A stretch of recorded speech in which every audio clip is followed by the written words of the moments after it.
अभी जो तुम लोग का चैप्टर जो भी पढ़ा रहे हैं अभी, ओके, जो क्वेश्चन अभी तक कराए हैं तो उसमें क्या देखे थे, जो चैप्टर तुम्हारा शुरू हुआ था वो चैप्टर शुरू हुआ था किससे, जीवों में जनन कैसे होता है, ये चैप्टर। उसमें जो इंपॉर्टेंट क्वेश्चन था उस इंपॉर्टेंट क्वेश्चन को हम करा दिए थे ऑलरेडी। ओके, उसमें ये देखे थे ना, जनन कितने प्रकार के होते हैं, ये हम पहले ही बता चुके हैं। कितने प्रकार के? दो प्रकार के, एक होता है लैंगिक और दूसरा होता है अलैंगिक जनन होता है। उसमें जो भी इंपॉर्टेंट क्वेश्चन था वो करा दिए हैं, उस क्वेश्चन का पीडीएफ भी हम डाले हुए हैं। ओके, अब नहीं तो मेरे पास है, फिर हम डाल देंगे या दे देंगे तुम लोग को। या उसके बाद जनवरी में, दिसंबर के बाद जनवरी पूरा एक महीना हम सिर्फ जो क्वेश्चन का प्रैक्टिस जो कराएंगे वो फिजिक्स, केमिस्ट्री, बायोलॉजी तीनों का जो है, जिस तरह से एग्जाम में तुम्हारे क्वेश्चन आता है 80 में 40 बनाना है ना, तो 40-40 क्वेश्चन का एक एक सेट तैयार करेंगे और उस पूरे सेट को प्रैक्टिस करा देंगे। हाँ, सेम पैटर्न जो अभी सेंटअप हुआ है ना, तो जो अभी सेंटअप हुआ है उस सेंटअप में देखोगे तो सेम पैटर्न तुम्हारा लागू होगा, कोई चेंजिंग नहीं आने वाला है। 80 नंबर का थियरी होगा जिसमें तुम्हारा 40 नंबर का एमसीक्यू, उस 40 में भी 80 एमसीक्यू जैसे आया था और उस 80 में 40 ही बनाना है, अब बाकी तुम्हारा सब्जेक्टिव क्वेश्चन रहेगा। ओके, तो अभी हम लोग जो अभी अभी जो टॉपिक हम तुम लोग को पढ़ाने जा रहे हैं वो मानव में लैंगिक जनन कैसे होता है, ये पढ़ना है। बुक सामने निकाल लो तुम लोग, बुक जिसके पास है वो चैप्टर निकालो, जीवों में जनन। हाँ, मेरी वाली बुक निकाल लो, वहां पे जीवों में जनन कैसे होता है उसको भी निकाल लो। और इससे रिलेटेड जो क्वेश्चन है वो भी हम तुम लोग को कराएंगे अभी 10-12 क्वेश्चन। हाँ, लिख लेना, क्वेश्चन लिख लेना, हम धीरे धीरे बोलेंगे, पूछेंगे, लिख लेना, उसके बाद एमसीक्यू, हम एमसीक्यू है। ओके, ऑप्शन के साथ क्वेश्चन तुम लोग लिख लेना अभी यहाँ पे। तो इससे पहले इस जो पूरा टॉपिक है तुम्हारा उसको एक्सप्लेन करते हैं कि क्या क्या पढ़ना है। ओके, तो सबसे पहले अभी डायग्राम बनाएंगे। डायग्राम देखो, कॉपी निकालो, सब सब कॉपी निकालो, कॉपी निकाल लो, सामने कॉपी पेन निकालो।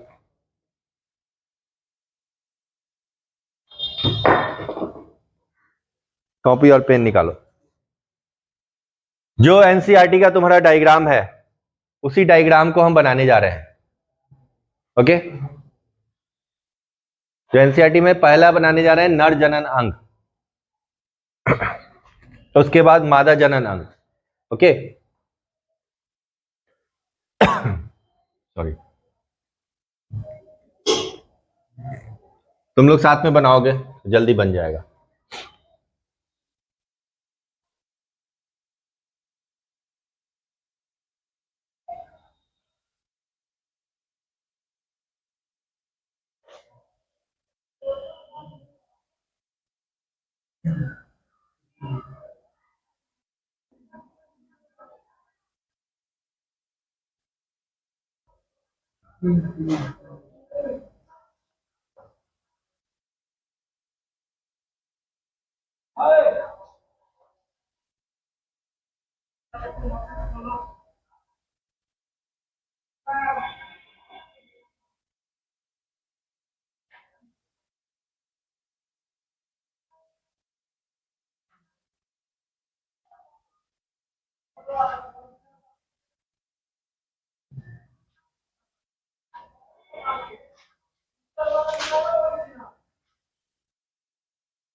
डायग्राम प्रैक्टिस का चीज है, जितना प्रैक्टिस करोगे उतना बनेगा।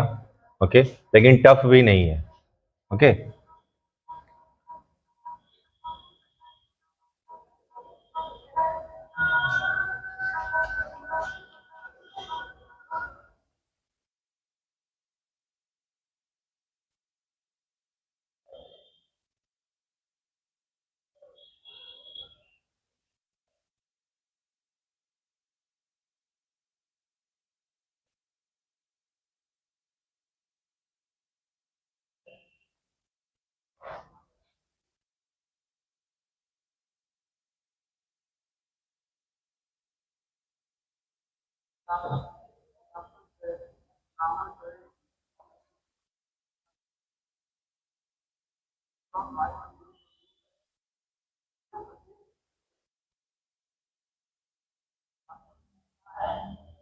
जो तुम्हारे बुक में दिया हुआ है सेम हम वैसा ही बना रहे हैं। ओके, फिर पार्ट्स को समझा देंगे, याद हो जाएगा।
ओके,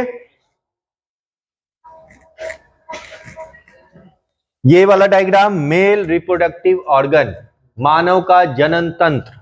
ओके, ये है मेल का पार्ट, ह्यूमन का, और ये वाला है फीमेल, फीमेल का। ये मेल है और ये फीमेल है। अब इसमें जो इंपॉर्टेंट जो पार्ट्स क्लास 10th लेवल तक जो पढ़ना है तुम लोग को, वो मैं बता दूं। तो सबसे पहले शुरू करते हैं अपर साइड से। ये वाला पार्ट, ये कॉमन होता है पार्ट, हम लोग स्टडी करते हैं कॉमन। इससे पहले जो उत्सर्जन तंत्र, एक्सक्रीटरी सिस्टम देखे थे, उसमें भी ये पार्ट आया था, और इसका नाम क्या है? यूरिनरी ब्लैडर कहते हैं, और हिंदी में हाँ, मूत्राशय। गुड, इसको क्या कहेंगे? यूरिनरी ब्लैडर, और हिंदी में मूत्राशय नाम है। ओके, इससे एक जो पाइप देख रहे हो ना, ये क्या है? यूरेटर, मूत्र नलिका जिसको बोलते हैं, ये आता है। तो बस इतना ही नाम इसका जानना है। इसके बाद अब नीचे का पार्ट जो होगा वो reproductive system, male reproductive system का पार्ट शुरू हो जाएगा। इससे एक नली निकलती है, कॉमन नली, जिससे एक से मूत्र यानी कि यूरिन भी निकलता है, और दूसरे से सीमेन यानी सीमेन स्पर्म दोनों इससे आते हैं, दोनों यहाँ पे मिल जाता है। इसको कहते हैं, ये पूरे नली को देखना, कंफ्यूजन होता है। तो ये पूरे नली को देखो, यहां से लेकर के, देख रहे हो ना, ये पूरा पार्ट नीचे तक जो आ रहा है, ये नली जो नलिका जो है, ये जो ट्यूब है, इस पूरे ट्यूब को कहते हैं यूरेथ्रा। है ना लिखा हुआ? यूरेथ्रा है, तो इसको कहेंगे यूरेथ्रा। यूरेथ्रा भी कहेंगे और मूत्र मार्ग भी कहेंगे। तो ये पूरा जो है ये यूरेथ्रा हो गया, यूरेटर का ही पार्ट हो गया। और ये वाला पार्ट जो पूरा पार्ट होगा, ये कहलाएगा पेनिस, और हिंदी में शिश्न। ओके, ये पूरा पार्ट। तो दोनों में अब कंफ्यूजन नहीं होना चाहिए। क्लियर?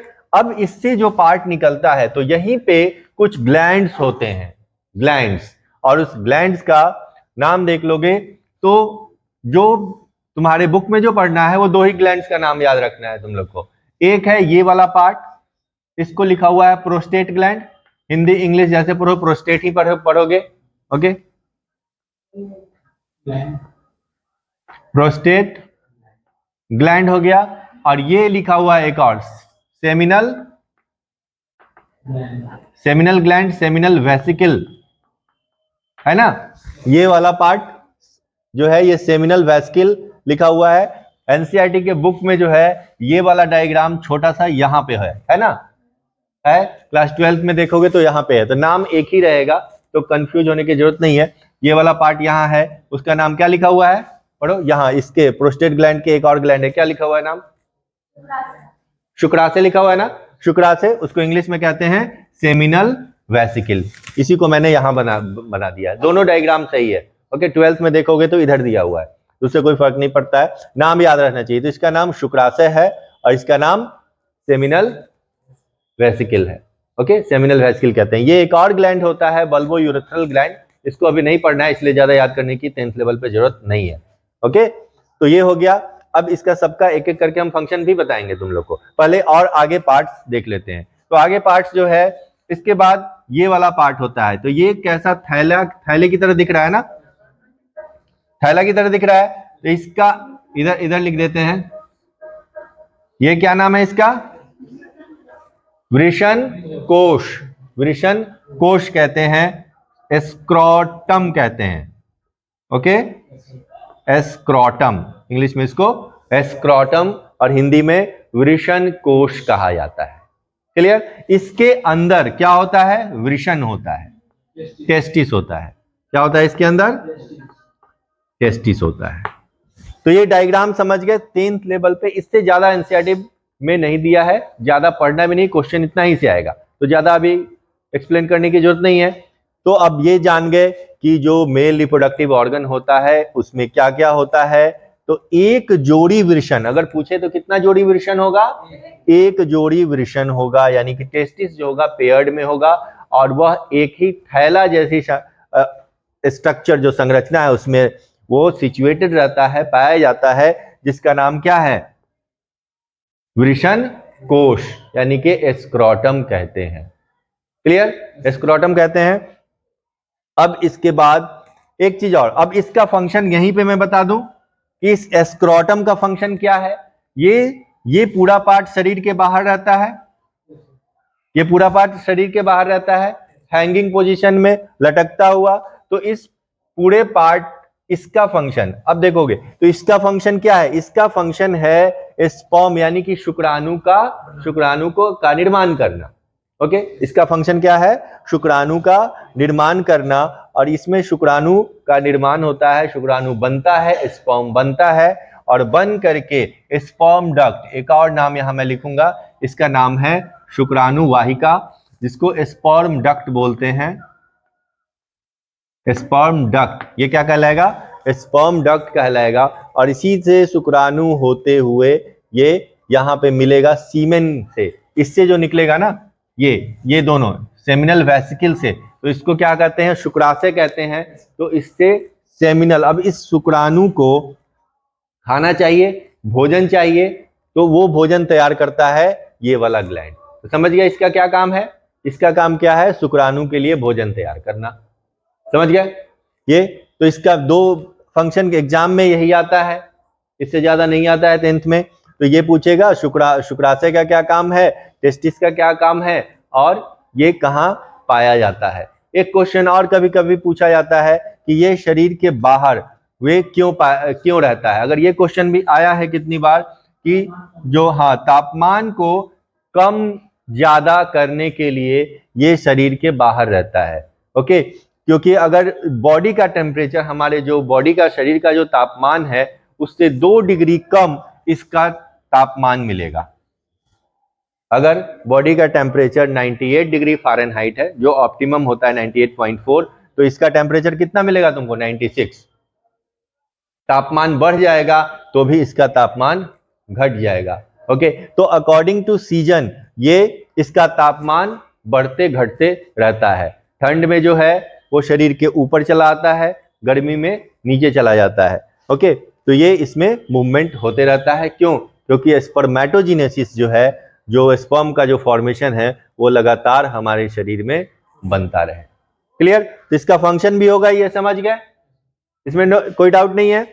अब इसके बाद देखोगे ये कॉपुलेटरी ऑर्गन होता है, ये सीमेन को बाहर निकालने का अंग है, ये काम करता है, और मूत्र यानी कि यूरिन को बाहर निकालने का ये कार्य करता है। ये दोनों, इसका 2 फंक्शन हो गया, जिसको पेनिस बोलते हैं पूरे को, और जो ट्यूब होता है उसको यूरेथ्रा कहते हैं। क्लियर? प्रोस्टेट ग्लैंड, तो प्रोस्टेट ग्लैंड का भी काम होता है इसमें, इसके लिए कुछ पार्ट्स के जो मटेरियल है वो तैयार करता है प्रोस्टेट ग्लैंड। इसमें क्या होता है, कभी कभी इन्फेक्शन हो जाता है, सुने होगे प्रोस्टेट ग्लैंड में इन्फेक्शन हो गया, तो जो मूत्र नलिका होती है, यूरेथ्रा है, उसमें प्रेशर पड़ने लगता है। प्रेशर पड़ने के कारण यूरिनेशन में, ये 50 साल के बाद, ये जो एज होते हैं 50 साल के बाद जब एज हो जाती है, तो उस समय ये प्रॉब्लम होता है। सुनते होगे कि प्रोस्टेट का प्रॉब्लम हो गया है। तो कुछ नहीं होता है, ये बड़ा साइज, जैसे ही इसका साइज बढ़ेगा तो इस नलिका को ये दबाने लगता है, प्रेशर पड़ने लगता है। तो प्रेशर पड़ने लगेगा तो प्रेशर के कारण क्या होगा, उसमें ब्लड कभी कभी आने लगता है, तो ये दिक्कत होती है। तो ये कभी होता है जब जो बॉडी का जो मेटाबॉलिज्म है, उपापचय क्रिया है, उसमें प्रॉब्लम होती है तब। क्लियर? इससे ज्यादा इसमें क्वेश्चन तुम्हारे 10th लेवल में नहीं आएगा। समझ गए? अब नेक्स्ट चलते हैं फीमेल रिप्रोडक्टिव। तो यहां देखो, ये हो गया फीमेल रिप्रोडक्टिव पार्ट।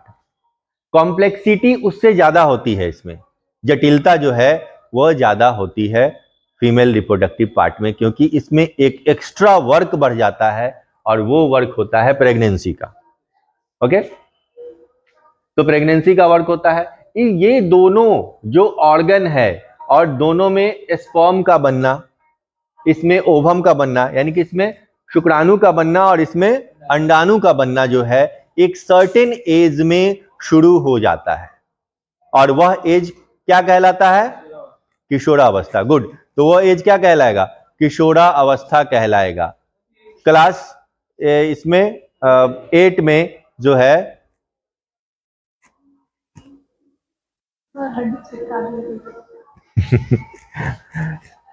समझ में आ रहा है?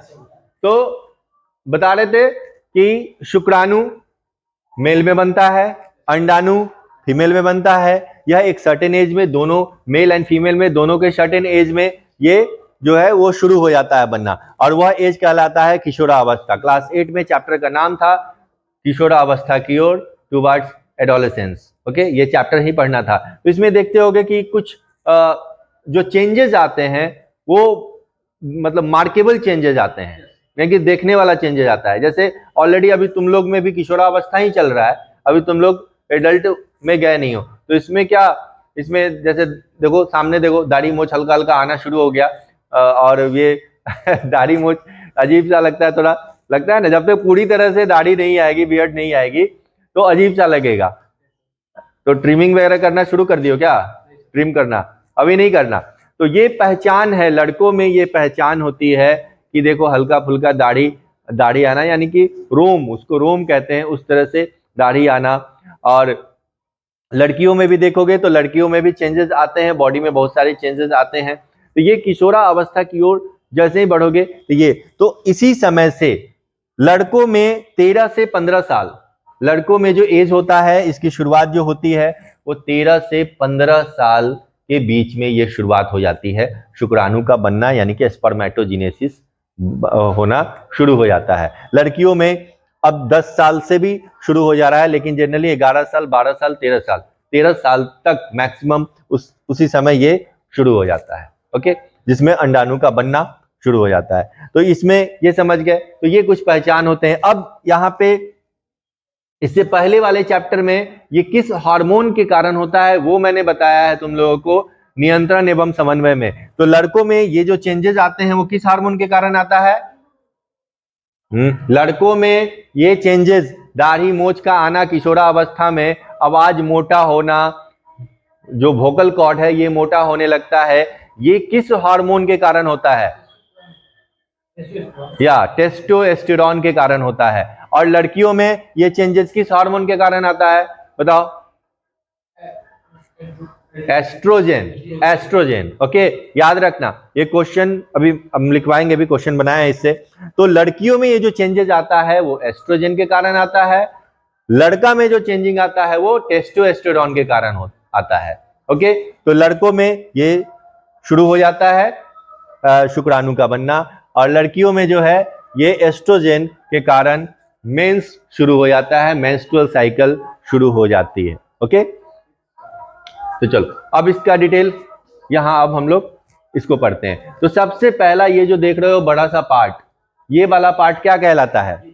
यूट्रस, गर्भाशय कहलाता है। इसको क्या कहेंगे? इस पूरे पार्ट को यूट्रस कहेंगे, यूट्रस। हिंदी में इसको गर्भाशय बोलेंगे। ओके, यूट्रस हो गया। तो एक यूट्रस होता है, यूट्रस एक होगा और 2 फैलोपियन ट्यूब होगा, एक इधर और एक इधर।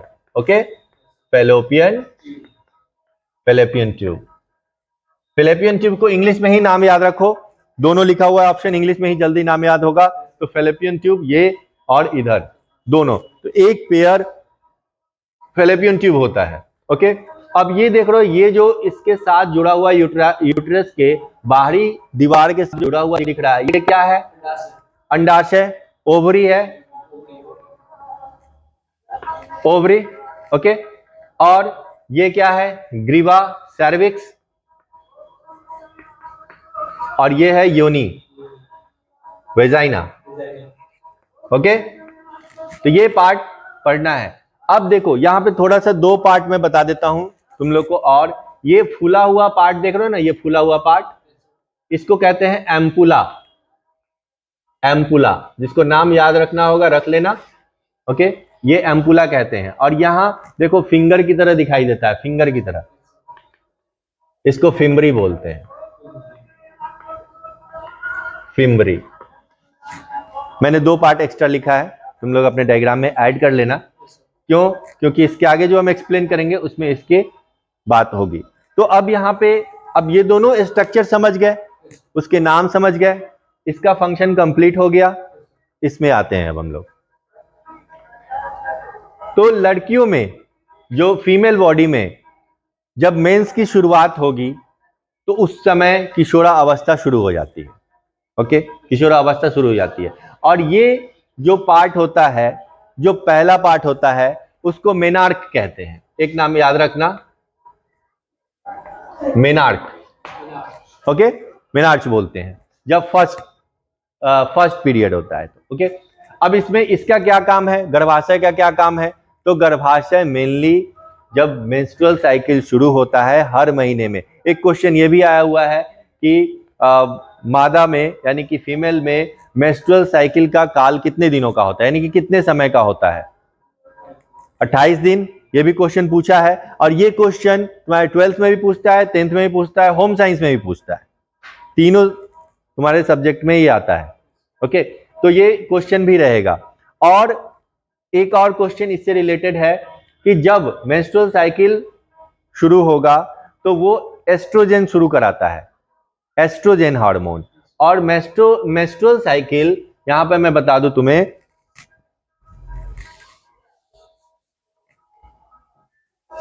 एक से लेके 28 दिनों का होगा, 1 से 28 दिनों का, 14 दिन बीच का टाइम होता है। ओके, तो 1 से लेकर के 5 दिन तक तो मेंस्ट्रुअल टाइम रहेगा। उसके बाद 14वें दिन ही ओव्यूलेशन होता है, यानी कि अंडा बनता है, अंडा निकल जाता है। और अंडा किससे निकलेगा? ओवरी से निकलेगा, अंडाशय से निकलेगा। और यहां से निकल करके इसको कैच करने के लिए कोई चाहिए, तो जो कैच करता है उसको फिमरी बोलते हैं। और ये मूव करता हुआ यहां आ जाता है एम्पुला रीजन में, और यहीं पे फर्टिलाइजेशन होता है, यानी कि निषेचन होता है। अगर इसी समय, इसी दौरान मेल बॉडी से अगर स्पर्म आया तो 100% वुमेन विल प्रेग्नेंट। ओके, तो क्या होगी? वो प्रेग्नेंट हो जाएगी। क्लियर? तो इस चीज को ध्यान में रखा जाता है। ओके, तो ये समझ गए? ये भी क्लियर है? तो जरूरी नहीं है कि 14वें दिन, 12-13 दिन, 2-3 दिन आगे पीछे होता है। तो ये यहां से निषेचन हो जाता है, यानी कि फर्टिलाइजेशन हो जाता है, निषेचन की क्रिया हो जाती है। और निषेचन की क्रिया होने के बाद यहां से जैसे ही निषेचन होता है, यानी कि मेल गैमिट और फीमेल गैमिट दोनों जब मिलते हैं तो किस चीज का निर्माण होता है? जाइगोट का निर्माण होता है। क्लियर है? हाँ, युग्मनज। ओके, देखो हिंदी में थोड़ा टिपिकल है, बट मैं बता दूं, जिसको भी कंप्लीट हिंदी में जानना है उसके लिए मैं सभी वर्ड को बता देता हूं। युग्मक गैमिट को बोलते हैं। ओके, मादा युग्मक, नर युग्मक। युग्मक गैमिट का हिंदी हुआ। युग्मन, युग्मयन, देखो युग्मयन यानी कि फ्यूजन, मिलना, और युग्मनज यानी कि जाइगोट। युग्मनज जाइगोट हो गया, युग्मक गैमिट हो गया, और युग्मयन हो गया मिलना। और निषेचन फर्टिलाइजेशन, निषेचन का इंग्लिश होता है फर्टिलाइजेशन। ओके, तो इतने इजी तरीके से हम बता दिए कि इंग्लिश हिंदी किसी भी चीज में आएगा तो कंफ्यूजन नहीं हो। तो मेल गैमिट और फीमेल गैमिट दोनों मिल गया, मिलने के बाद जाइगोट का फॉर्मेशन हो गया। अब यह जाइगोट आगे आगे मूव करेगा। देखो जो 10th लेवल का है हम उससे थोड़ा सा 5% एक्स्ट्रा बताएंगे तो समझ में आ जाएगा, उतना ही बता रहे हैं, ज्यादा बताएंगे फिर भी समझ में नहीं आएगा। तो जाइगोट बना, यहाँ पे जाइगोट बना। ये जाइगोट मूव करता हुआ यहां आ गया यूट्रस के वाल पे, इसको इंडोथेलियम बोलते हैं। ओके, इंडोथेलियम यहां पे आके चिपक गया। इसमें कम से कम यहां से यानी कि 7-8 दिन लग जाता है यहां से यहां आने में। ये चिपक गया, इसको बोलते हैं इम्प्लांटेशन। इसको क्या बोलते हैं? इम्प्लांटेशन बोलते हैं। यहां पे आकर के ये चिपक गया तो इम्प्लांटेशन हो गया, इम्प्लांट हो गया। अब इस इम्प्लांटेशन के बाद क्या बनेगा? ये एम्ब्रियो, भ्रूण बनेगा। भ्रूण बनेगा, भ्रूण बनने के बाद फिर फीटस बनेगा, और फीटस बनने के बाद फिर चाइल्ड बनेगा, छोटा सा बच्चा बनेगा। और बच्चा बनने के बाद 9 मंथ के बाद वो बाहर निकल जाएगा, उसको बोलेंगे कि चाइल्ड बर्थ हो गया। तो ये सिंपली हम बता दिए। अब इसमें यहाँ पे कौन सा हार्मोन जो है वो भाग लेता है? एक तो एस्ट्रोजन समझ गया, जो कि किशोरावस्था में, जिसके कारण ये मेंस्ट्रुअल साइकिल होता है, सारे लड़कियों में जो चेंजेस आते हैं वो होता है। लेकिन यहाँ जो प्रेगनेंसी में हेल्प करता है उस हार्मोन का क्या नाम है, बता सकते हो? प्रोजेस्टेरॉन। दो हार्मोन होते हैं फीमेल में, उसको कहते हैं प्रोजेस्टेरॉन। क्या कहेंगे? प्रोजेस्टेरॉन हार्मोन कहते हैं। That is known as pregnancy hormone. इसको क्या कहेंगे? प्रेगनेंसी हार्मोन कहते हैं। तो ये हो गया। और इसके बाद अगर इनकेस दो कंडीशन है कि अगर जाइगोट का निर्माण नहीं होता है, तो देखो टॉपिक लिखा हुआ है तुम्हारे में, टॉपिक देखो क्या लिखा हुआ है कि अगर जाइगोट का निर्माण नहीं होता है तो क्या होगा। क्या है ना ये पॉइंट, ये वाला।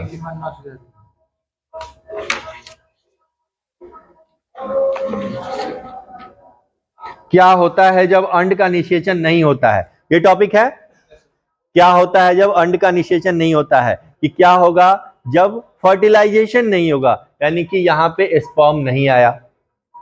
ये जब प्रेगनेंसी का चांस होगा तभी तो स्पर्म आएगा, नहीं आएगा तो जो लड़कियों में जो मेंस्ट्रुअल साइकिल होता है वो शुरू हो जाता है, यहाँ से मूव करता हुआ इसमें आ जाता है, ये दीवारें टूटने लगती है, फिर 27-28वां दिन पुड़ जाता है और फिर एज ए ब्लड म्यूकस 3 से 4 दिन में बाहर निकल जाता है, फिर साइकिल शुरू। तो ये साइकिल कंटिन्यू चलता रहता है। कब तक? जब तक जो फीमेल बॉडी का एज 45 से 50 साल तक के बीच में नहीं आ जाता है। तो 45 से 50 साल के बीच में आने के बाद जो है ये स्टॉप हो जाता है, जिसको मेनोपॉज बोलते हैं। ये भी वर्ड याद रखना, मेनोपॉज बोलते हैं। और ये जानकारी जरूरी है तुम लोग को, क्योंकि 10th में हो, सिलेबस में पढ़ना है और इसका अवेयरनेस तुम लोग को बहुत ही जरूरी है। ओके, बहुत जरूरी है, क्योंकि थोड़ी सी गलती बहुत कुछ करा देता है, ये तो जानते हो। तो अभी के समय में जो है ना, सबसे बड़ी चीज क्या है, बड़ी चीज कहते हो मतलब हेजिटेशन वाली बात, जो मैं बता दूं तुम लोगों को, हेजिटेशन वाली बात। ना कोई टीचर इस चीज को पढ़ाना चाहते हैं समझा करके, बच्चे को भी पढ़ाने पे वो दूसरे सेंस में कितने बच्चे लेने लगते हैं, ऐसा नहीं। जो तुम्हारे बुक में है उसको एकदम फ्रीली, मतलब ओपन माइंड से पढ़ो, कि हमारे बुक में दिया हुआ है, हमको ओपन माइंड से पढ़ना है। और इस पे जोर दिया जा रहा है कि सेक्स एजुकेशन को क्लास 8 से लेकर के शुरू किया जाए और क्लास 12 तक में अच्छे से बताया जाए सेक्स एजुकेशन को, क्योंकि इसकी जानकारी रहेगी ना, तो क्या गलत है क्या सही है वो तुम लोगों को पहले से पता चल जाएगा। तो बहुत हद तक तुम खुद समझ जाओगे कि हमको क्या करना है उस सिचुएशन में। तो ये सब चीजें होता है। ओके, तो ये समझ गए, इसमें तो कोई डाउट नहीं। ओके, और कोई डाउट है तो पूछो, कुछ समझ में नहीं आया, कोई टॉपिक कुछ पूछना है तो पूछ सकते हो, पूछो कहीं इसी में तुम लोग को।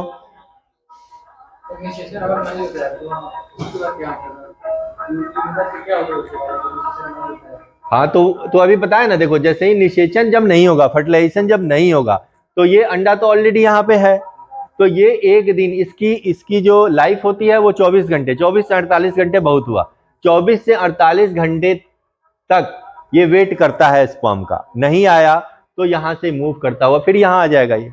और यहाँ मैंने बताया यहाँ आकर के, अब इसका तो कोई काम नहीं है ना, अब जो इंडोथेलियम है, जो इसके वाल का जो प्रिपेयर हुआ, जैसे कि बच्चा आने से पहले अंदर में ही इनसाइड द वूम, गर्भाशय में जो है सारा कुछ रेडी, प्रकृति सारा कुछ रेडी कर देता है कि जब ये एम्ब्रियो जाइगोट यहाँ आए तो उसको किसी चीज की दिक्कत ना हो। तो जब नहीं आता है तो ये फिर टूटना शुरू हो जाता है, टूटने लगता है, अब उसका जरूरत नहीं है, तो फिर टूट करके वही बाहर निकलता है जिसको मेंस बोलते हैं, वही मेंस कहलाता है। इसको 2 से 5 दिन लगता है इसमें, 2 से 5 दिन के बाद फिर नॉर्मल हुआ, फिर प्रोसेस शुरू हुआ, फिर शुरू हो गया। ओके, तो ये प्रोसेस चलता है 45 साल तक, महिलाओं में 45 साल तक ये प्रोसेस चलता है, और उसके बाद मेनोपॉज का केस हो जाता है। ओके, निषेचन यहाँ हुआ फिलिपियन ट्यूब में। हाँ हाँ, ये वेजाइना से, ये वाला पार्ट, इस पार्ट से जाता है, इस पार्ट से जो है स्पर्म जाता है। दिस इज कॉपुलेटरी ऑर्गन, यही तो पेनिस क्या है, कॉपुलेटरी ऑर्गन है ना। तो इससे इसमें वेजाइना से गया यहाँ पे, यहाँ से मूव करता हुआ स्पर्म चला गया, यहाँ पहुंच गया। और स्पर्म की संख्या करोड़ों में होती है, मिलियन में होती है, और एक ही फर्टिलाइज करता है, एक सिंगल, एक ही जाकर के यहाँ पे मिलता है, निषेचित करता है इस अंडा को। और जो स्पर्म होता है वह खुद से मूव करता है, वो खुद से मूव करता है, उसमें टेल होता है, वो मूव करता है, उसकी संरचना ऐसी होती है, ये पूंछ लगा रहता है, ये मूव करता हुआ यहाँ भोजन खोजता हुआ, इसमें भोजन होता है, इसमें फूड होता है अंडा में, और ये खोजता हुआ यहाँ जाता है, यहाँ पे निषेचित हो जाता है। तो ये हुआ तुम्हारा प्राकृतिक तरीका, प्राकृतिक तरीके से इस तरह से पहुंच करके निषेचित हुआ, निषेचित होने के बाद यहाँ पे, हाँ जैसे टेस्ट ट्यूब बेबी का नाम सुन रहे हो ना, IVF, in vitro fertilization, IVF का देख रहे हो, ऐड भी आ रहा है आजकल बहुत सारा, तो वो क्या है, वो लैब में है, उसमें मेल फीमेल को मिलने की जरूरत ही नहीं है, मतलब तुम्हारे बॉडी से स्पर्म निकाल लिया गया, फीमेल बॉडी से ओवम निकाल लिया गया, टेस्ट ट्यूब में ले जाकर के उसको फर्टिलाइज निषेचित कर दिया गया, और निषेचित करने के बाद फिर से गर्भाशय में, महिला के गर्भाशय में उसको इम्प्लांट कर दिया गया, फिट कर दिया गया। किसी भी महिला के गर्भाशय में फिट किया जा सकता है। अभी के समय जैसे होता है ना, किसी ये कपल जो होते हैं, माता पिता जो होते हैं, उनको बच्चा नहीं होते रहता है, दिक्कत होती है, तो वो आजकल क्या एडॉप्ट कर लिया जाता है, ओके, एडॉप्ट कर लिया जाता है। तो उसमें क्या होता है कि इस तरह से बाहर निषेचित, ब्लड तो उसी का रहा, और किसी दूसरे महिला के गर्भाशय में जो है उसको इम्प्लांट कर दिया जाता है। इम्प्लांट करके जब 9 महीना होता है, फिर वो बच्चे को जन्म देती है, वो माता पिता उस बच्चे को ले लेते हैं। तो उससे क्या होता है कि अब कहता है लोग कि नहीं, अपना ही ब्लड चाहिए, तो अपना ब्लड मिल गया, लेकिन वो रखता कोई और है, यही होता है। तो वो ये हो गया तुम्हारा आर्टिफिशियल तरीके से हो गया, जो कि टेस्ट ट्यूब बेबी अभी जो कर रहा है, और ये हो गया जो नॉर्मली है, वो ये वाला है प्राकृतिक तरीके से हो गया, जो जनरली इसमें ये होता है। ओके, ये समझ गए, क्लियर? तो इतना अभी 10th लेवल में इतना ही पढ़ना है, इससे ज्यादा नहीं पढ़ना है। ओके,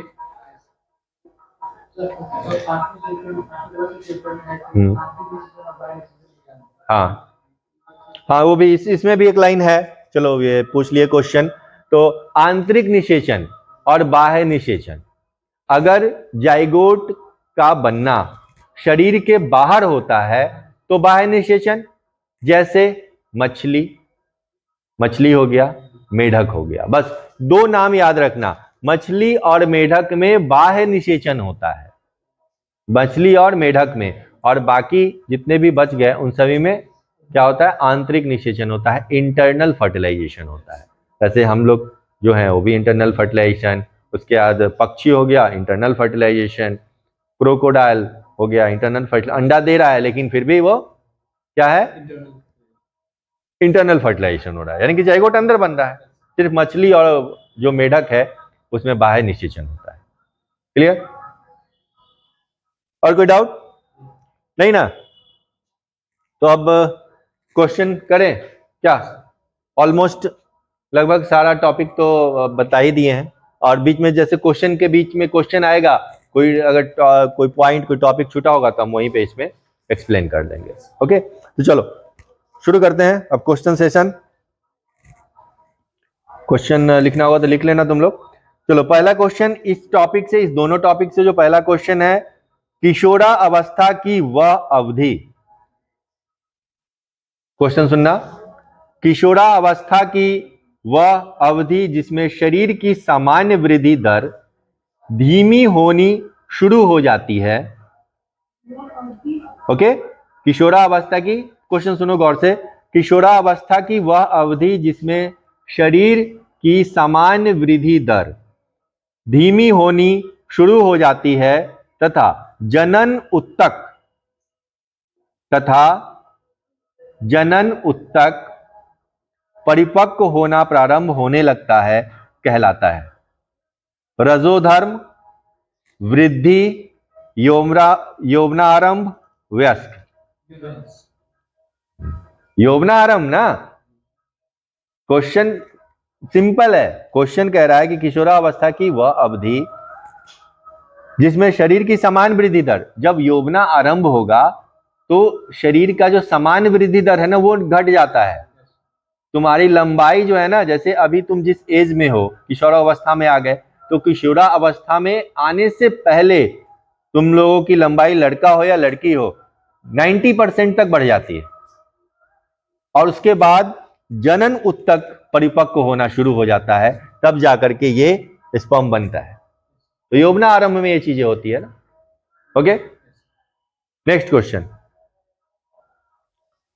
नर जनन कोशिका, नर जनन कोशिका अथवा शुक्राणु का निर्माण करने वाले अंग का नाम निम्नलिखित में से है।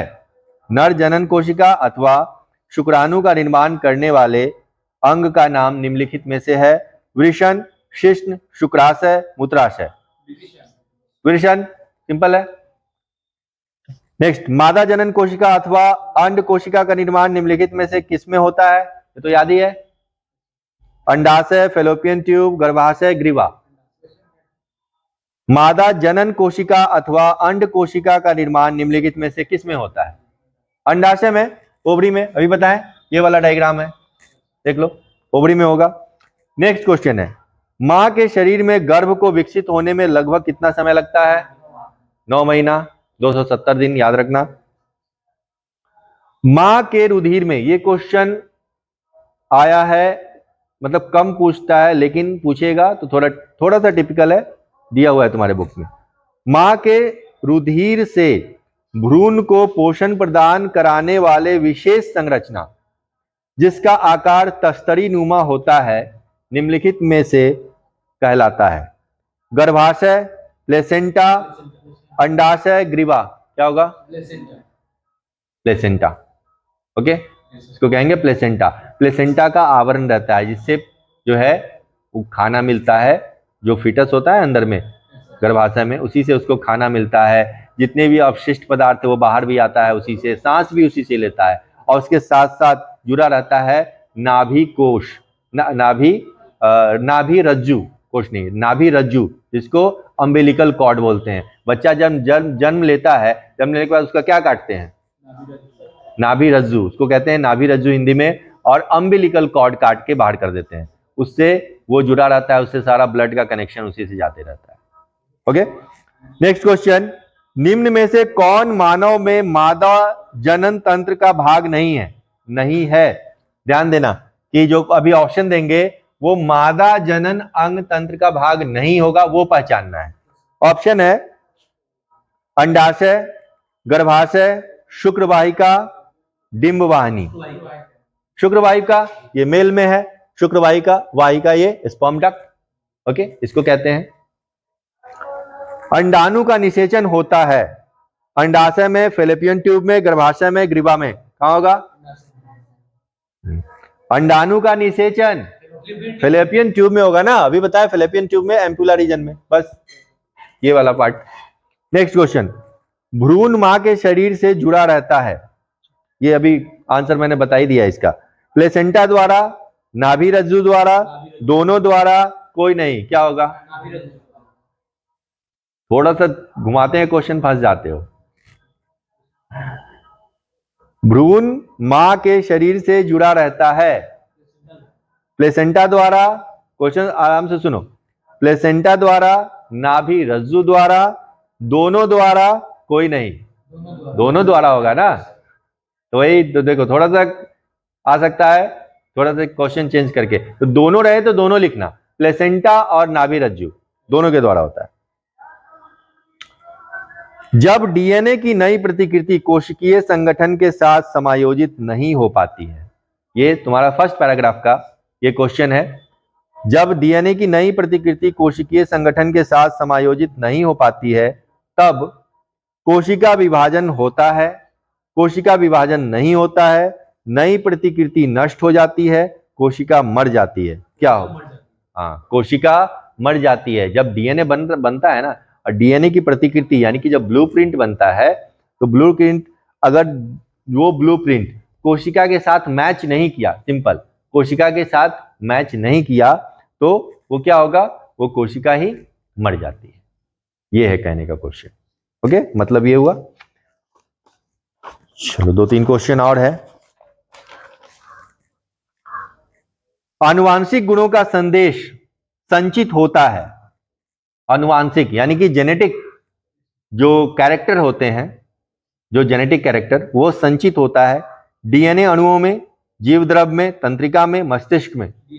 इसमें होगा, डीएनए में होगा। डीएनए में ही आनुवांशिक जो गुण होते हैं वो संचित होते हैं। ओके, नेक्स्ट क्वेश्चन, IUCD, एक टर्म लिख रहा हूं मैं यहां पे, IUCD, इसका फुल फॉर्म कोई बता सकता है? IUCD का फुल फॉर्म होता है intra uterine contraceptive device. Intra uterine contraceptive device, ये जो क्वेश्चन है अब ये आ गया कि जनसंख्या नियंत्रण के कौन कौन से उपाय हैं उससे क्वेश्चन, यानी कि अब लास्ट टॉपिक जो तुम्हारा दिया हुआ है कि जनसंख्या विस्फोट हो रहा है उसको कैसे रोका जाए। फॉर योर काइंड इंफॉर्मेशन, अभी तुम लोग रिसेंटली पढ़े होगे, पूरे विश्व की जनसंख्या अभी कितनी हो गई है? 8 बिलियन, 8 अरब हो गई है, समझ रहे हो ना, 8 अरब। और वो सब किसके कारण है?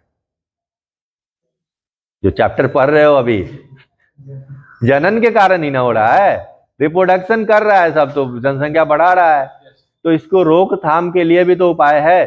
तो एक क्वेश्चन है, IUCD गर्भ निरोधक युक्ति है, गर्भ निरोधक, ओके, कॉन्ट्रासेप्टिव डिवाइस है इसमें से क्या है? ऑप्शन है तुम्हारा डायफ्राम, कैप, नसबंदी, कॉपर टी। क्वेश्चन पहले सुनो, IUCD है सभी, लेकिन उसमें IUCD कौन है? Intra uterine contraceptive device.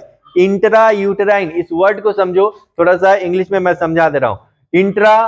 Intra का मतलब होता है अंदर, यूटेराइन किससे होगा? गर्भाशय से रिलेटेड होगा ना, यूटेराइन यानी कि यूटेरस, यूटेराइन, तो इंट्रा यूटेराइन कॉन्ट्रासेप्टिव यानी कि गर्भ निरोधक डिवाइस, उपकरण।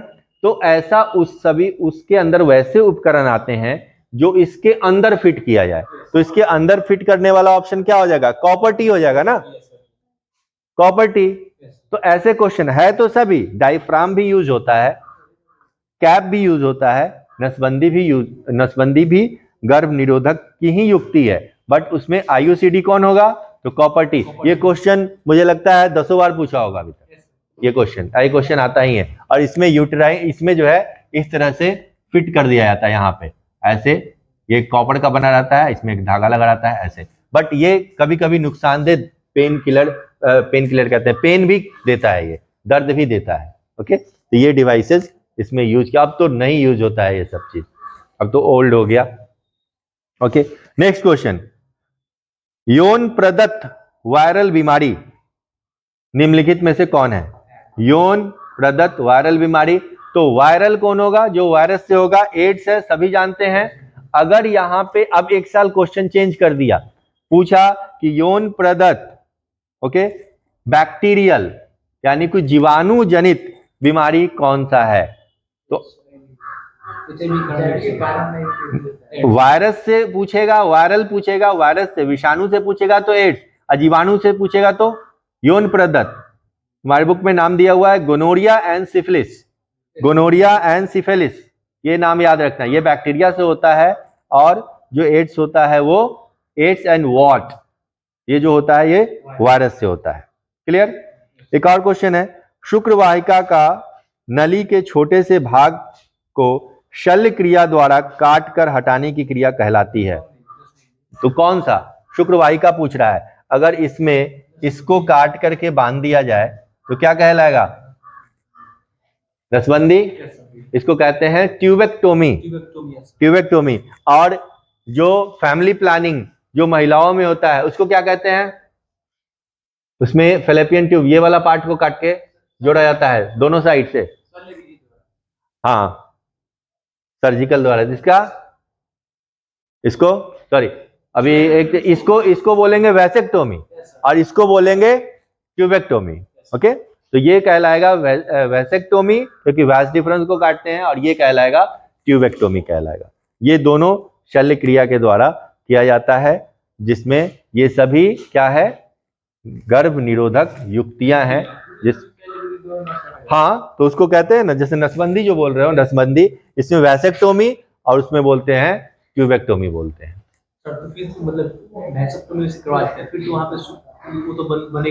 हाँ, बनेगा, बॉडी एब्जॉर्ब कर लेता है, बॉडी एब्जॉर्ब कर लेता है उसमें, और सीमेन तो निकलेगा ही ना, सीमेन तो यहां बनता है, सिर्फ स्पर्म नहीं रहेगा उसमें, सीमेन लिक्विड तो निकलेगा ही।